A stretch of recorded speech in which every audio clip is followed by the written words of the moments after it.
Good morning, everyone. Welcome to day 3 of the Democrat shutdown.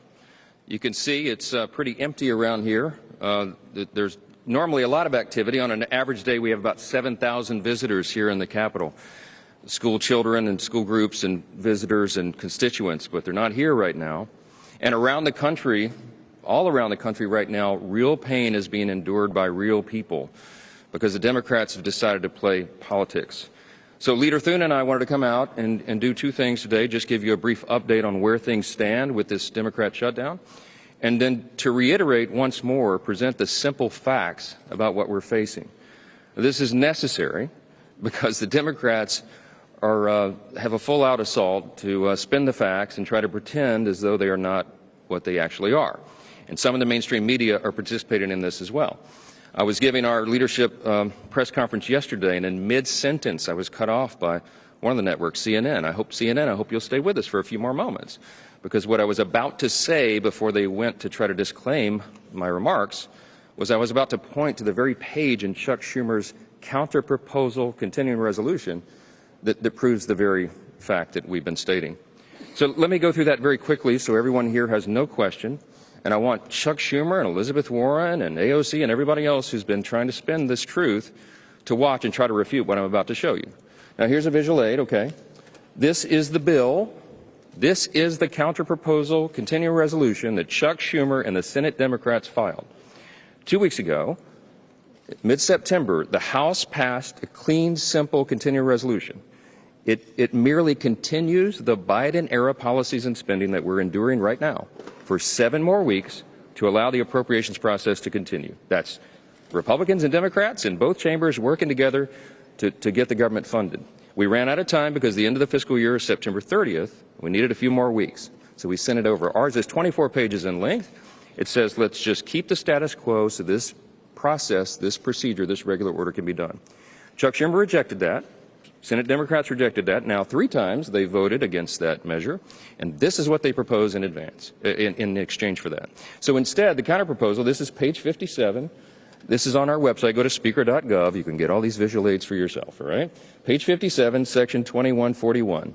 You see the highlighted language. There's a lot of legalese in this legislation, in these bills, but it says that they want to repeal the health subtitle changes. What does that refer to? You read down here, Public Law 119-21. That's the one big, beautiful bill. That's the American Families Tax Cut. What they want to do is repeal the very important and necessary changes that Republicans voted to put into law. President Trump signed that into law on July 4th, triumphantly on Independence Day. It was a great marquee achievement for lots of reasons.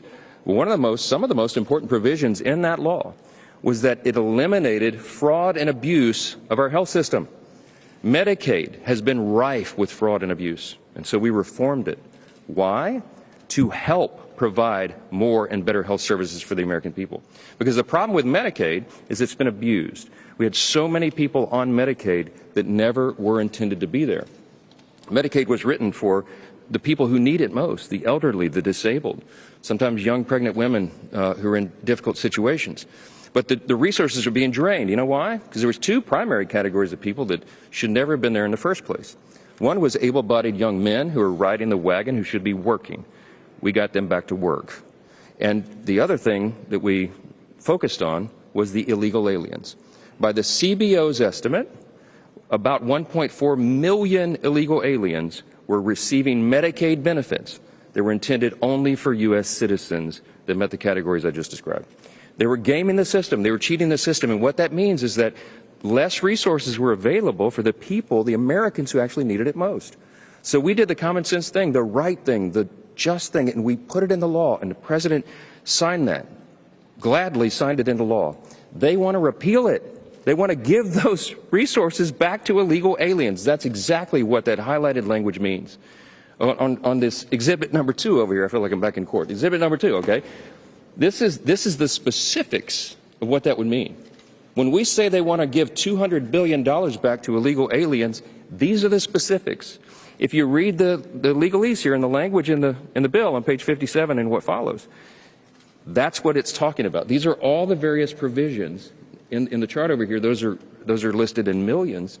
So you see the final total there, 192.8 billion of your hard-earned taxpayer dollars that Chuck Schumer and the Democrats want to give back to illegal aliens. That's a fact, and nobody can refute it. Now, look, what we've done is very simple. We sent over a continuing clean resolution. This is standard practice around here. And all the Democrats who are voting against it in the Senate right now, every single one of them have given impassioned speeches about how you must pass continuing resolutions, you must pass CRs, you should never shut down the government because it's dangerous and destructive and selfish and wrong. Well, suddenly they've changed their tune. We're playing, I invite you all after the press conference to go by the Speaker's office in the hallway there, and you can see the highlight reel of all of them saying this passionately, as recently as March of this last year when Chuck Schumer led his caucus to vote for the same CR. They did it 13 times during the Biden administration in the previous 4 years, but suddenly they won't do it. So everybody has to ask themselves why. It has nothing to do with health care. The subsidies that they're saying is the issue is not the issue. That is an issue for the end of the year. December 31 is when that expires. So Congress has 3 months to negotiate that. Certainly we could work on it in the month of October to find some consensus and figure that out, what reforms there may be necessary to make all that happen. Republicans are committed to the health care of Americans. We have already proven that we are making health care more efficient and effective and more available so that we can bring down cost and premiums and improve quality of care. We put the goods on paper. We're doing that. And the CBO analysis that came out August 25th said that these changes that we put in our bill are doing exactly that. The Congressional Budget Office is not a Republican shop, as you all know. They typically go against what I'm doing, okay, but they had to admit that this is going to make 2.3 ineligible recipients no longer on the Medicaid rolls. It's going to save $185 billion for taxpayers. That's exactly what we promised, and that's what's going to be achieved. But we have more reforms coming to try to fix Obamacare, which is not working for the people. But you need common sense, responsible Republicans who are serious about policy to fix that for the people, and that's what we're working to do. The Democrats are stalling that because they need a political talking point. And why? Because Chuck Schumer, who leads the Democrats, is terrified that he's not going to win back his Senate seat. He's afraid that the Marxist far-left corner of his base is going to challenge him in New York. Maybe many of you have noticed New York is probably going to elect a Marxist for mayor. He's terrified by that development. Chuck Schumer is a far-left progressive politician, but he's not far enough left for this base. And so he's got to show a fight against the president. He's got to show that he's fighting Republicans. And because they're playing political games and they're not doing what he himself said passionately as recently as 6 months ago that must be done, that you passed a standard bipartisan CR, because he needs political cover, he is dragging the American people through this. And who's getting hurt? Women, infants, and children, nutrition programs that are now stalled, veterans' health services that will not be provided, people who are low-income Medicare recipients who receive telehealth and health treatment at home. Many of those programs are not being funded. We have troops and TSA agents and Border Patrol agents who are working without pay, protecting the country. And you have FEMA services, health insurance policies, for example, that are being stalled in the middle of a hurricane season because the Democrats want to play political games and try to obscure the real facts at issue. We challenge them. We challenge them to tell us why they're not trying to give illegal aliens health care again when they put it in their own bill. This is not Republicans playing games. I could have put Republican conservative priorities on the CR and sent it over there, but I didn't. And so when you all ask me, why aren't you negotiating with them, I don't have anything to negotiate. Leader Thune and I can't take off Republican priorities that we put in the CR and say, hey, is that better? Could you vote for that? Because we didn't put them on there in the first place. Why? Because Republicans are being responsible. We're operating in good faith, and we're trying to get the Democrats to do their job, and they won't. Those are the simple facts, and they cannot be obscured. I'm so grateful for the strong leadership of my colleague and partner over in the Senate, and I'd love Leader Thune to give you a little update here. Well, thank you, Mr. Speaker. The Speaker is right. We have an opportunity to pick up a House-passed bill that, if it passes the Senate, will be sent to the White House, the President will sign it, and the government will reopen. It's that simple and that straightforward, and that's all we're talking about here. All we need is a handful more Democrats. We have a majority of senators, 55 senators, have already voted for this clean, short-term, nonpartisan CR.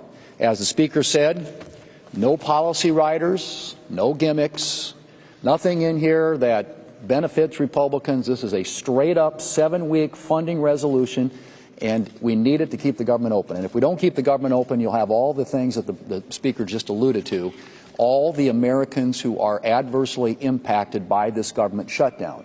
Now, this is something, as you all know, as recently as the last administration, during the Biden administration, when the Democrats had the majority here in the United States Senate, the Democrats on 13 different occasions voted for this, a short-term continuing resolution. Now, I have to ask, what's changed? What's different about this? What's different is who's in the White House. That's what it's about. It's all about President Trump and the Democrats needing to pick a fight to satisfy their far-left political base, far-left activist organizations who are the tail wagging the dog right now. That's all this is about.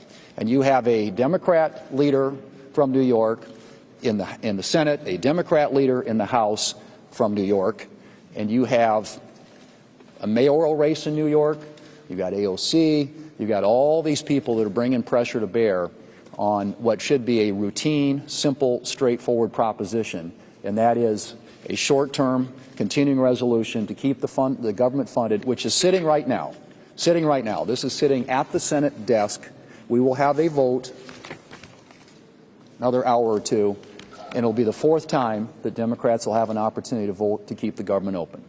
Now, at some point, reason, good sense, common sense has to take effect here, because that's really what this is. They brought to us, and the Speaker alluded to all the impacts on illegals and free health care programs in this country, a bill loaded with $1.5 trillion in new spending, which includes all these provisions. And they want to load that onto a 7-week continuing resolution to fund the government. Now, what's happening right now when the government is shut down, all the things that we could be doing, the defense authorization bill, which benefits every congressional district, every state across this country, is languishing right now because we are shut down. The other appropriations bills, we have people in the Senate, both Republicans and Democrats, and frankly Democrats I think especially, because they haven't had a chance to be heard in the appropriations process for a really long time. Because when Chuck Schumer ran the Senate, we didn't do appropriations bills. We didn't put them on the floor. They marked them up in committee and then they died. And then he wrote it behind closed doors in his office. That's the difference. We are opening this process up, and one of the things that's not getting done while the government is shut down is an appropriations process that allows us to fund the government the old-fashioned way in the light of day. We aren't working on permitting reform, which should be a bipartisan priority. We aren't working on a farm bill. We got a lot of farm policy this summer in the Working Families Tax Cuts bill, but there's more to do there. Those should be bipartisan things that we could be working together on, along with appropriations. All those things aren't getting done right now because Senate Democrats have chosen to shut the government down. They have an opportunity, a fourth time today, to vote to open up the government and to allow us to do the rest of the work that the American people expects us to do. They have taken hostage the federal government and, by extension, the American people, who are the only losers in this. Everybody's talking about who wins and who loses and who gets the blame. That's not what this is about. This is about what's doing in the best interest of the American people. And what's in the best interest of the American people is keeping the government open and operating so it can continue to work on their behalf. A few questions? Yeah, right. Are you at all concerned that this decision by the administration to block some of these infrastructure projects, to take some of these blue states and target them, that could backfire on the momentum you guys have to try and break the stalemate and open up the government? So the question is about the executive and the White House and what they're doing in this situation. Everybody needs to understand how this works. When Congress decides to turn off the lights, to shut the government down, it shifts the authority to the executive branch. That's how the process works. The person who has decided to put the White House in that situation is Chuck Schumer, who leads the Democrats, the 44 who keep voting to keep the government from opening up. They're voting to shut it down. So what happens in that situation? Whoever is the president, whoever is sitting in the White House, and their staffs at the Office of Management and Budget are given an unenviable task. It's a regretful situation. They have to then determine, since the spigots have been effectively turned off and there's no more money coming in, they have to then prioritize, triage effectively, federal spending. They have to look at all of that and say, you know, which things are deemed essential and which are non-essential, which priorities, policies, and personnel must be kept to keep the government operating, and which are less of a priority. So whomever is sitting in the White House gets to then apply their lenses of review. We happen to have a Republican, a conservative administration. We're very grateful for that. We're limited government conservatives. We think the government's too big. We think the federal government is too big. It does too many things, and it does almost nothing well. And so it serves the taxpayers to send less of their hard-earned money to Washington and keep more in their pockets. That's what we're advancing through the One Big Beautiful Bill and all the legislative priorities that we achieve. But see, sometimes Democrats, not sometimes, all the time, Democrats don't agree with that because they love big government. I mean, listen to them. They want the government to control every aspect of your lives, and they need all of your hard-earned dollars to do that. In fact, they'd like to take them all. That's what the socialists are arguing for. That's what the Marxists believe. We believe the opposite. So here's this situation. Here's the president, the current occupant of the White House, that's been given this opportunity by Chuck Schumer. And he's a limited government conservative. He's looking at that and saying, gee, you know, this is inefficient, this is ineffective. And we'd never get Democrat votes to limit that because they never vote to limit government, ever. It's against their religion. But he has that opportunity now to say this is a program that would serve the American people if it were not funded, because government would be more efficient and effective, and that serves everyone. So they're going to make those decisions. Now, are they taking great pleasure in that? No. Is he trolling the Democrats? Yes. I mean, yes, because that's what President Trump does, and people are having fun with this. But at the end of the day, the decisions are tough ones. And I've met with him. I talked yesterday at length with Russ Vought, who's the director of the Office of Management and Budget. Russ takes no pleasure in this. Russ wants to see a smaller, more efficient, more lean, effective federal government as we do, but he doesn't want people to lose jobs. He doesn't want to do that, but he has, that's his responsibility. So he's very carefully, methodically, very deliberately looking through that to see which decisions can be made in the best interest of the American people. That's his obligation, and that's his real desire. The president takes no pleasure in this, but if Chuck Schumer is going to give Donald Trump the opportunity to determine what the priorities are, he's going to exercise that opportunity, and that's where we are. Chad. Express something for you. How could you say that they take no pleasure in this, and then the next minute say, oh, they're just having fun and trolling people? This is a government shutdown. On one hand, you say this is very serious, that people's jobs are on the line. On the other hand, you say, oh, this is just fun and games and they're trolling. So the effects are very serious on real people, real Americans. We support federal employees who do a great job in all these different areas, but what they're trying to have fun with, trying to make light of, is to point out the absurdity of the Democrats' position. And they're using memes and all the tools of social media to do that.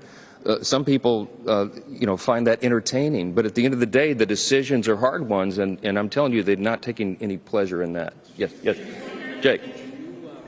The Democrats are saying they would like you and the leader to put in writing that you want, how you'll handle the Obamacare stuff. So Jake is asking the Democrats' latest demand. Apparently, I haven't heard that, but they want. They want us to put in writing how some of these unresolved questions will be resolved. Here's the problem. Some of the issues that they're bringing to the table and they're demanding immediate, easy answers for are not easy answers, and they take a long time to deliberate. That is the process. This is a deliberative body and a very large one. We got 435 over there and 100 over here. We can't snap our fingers and he and I and two other leaders in a room go, oh, well, this is the resolution. That's not how it works. So what we're trying to do to buy the extra time to get to November 21st is to give both chambers and this whole body 7 more weeks to figure that out. So it's not an easy solution. They know that very well. They know it as well as we do. But they're using that as a red herring because they want to drag this along so they can get political points. Yes.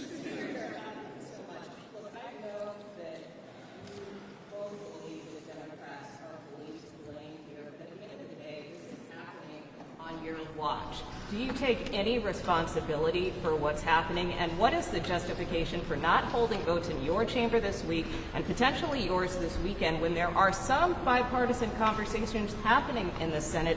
Why not just stay here and work this out?